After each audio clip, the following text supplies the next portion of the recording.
How do you see aquaponics as a better or more efficient process compared to Well, other technologies? what's that?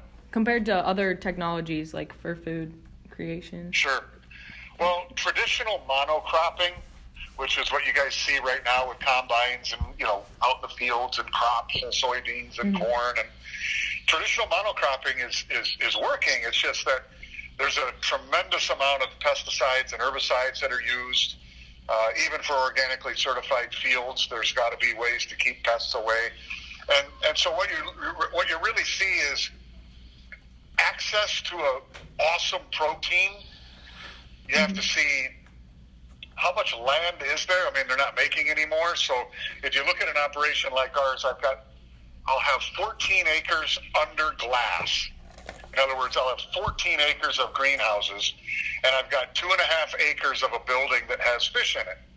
And off of that combined 16.5 acres, I'm producing enough food, 4 million pounds of leafy greens annually, and about 500 metric tons of fish. I'm doing that in a year where you'd need about 700 acres of conventional land to do it. And I'm doing it on 30% less water. Can you repeat?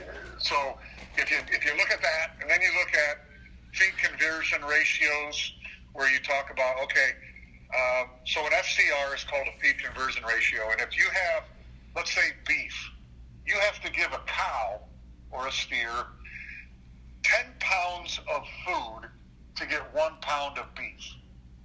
Chicken is around 4 to 1. Swine is like 6 to 1. Right now, our system is doing 1.1 to 1. So more or less, I'm putting a pound of fish food into the facility. I'm getting a pound of meat out of it, but I'm also getting 10 pounds of leafy greens off that original 1 pound. So we're taking the feed conversion ratios off the charts. And then not to mention just, the hard leaning that we're doing right now on wild salmon populations. They're really getting leaned on hard. We're going to kill them all. And so we've got to have alternative ways to grow salmon so that we don't have to lean on them quite so hard. Right.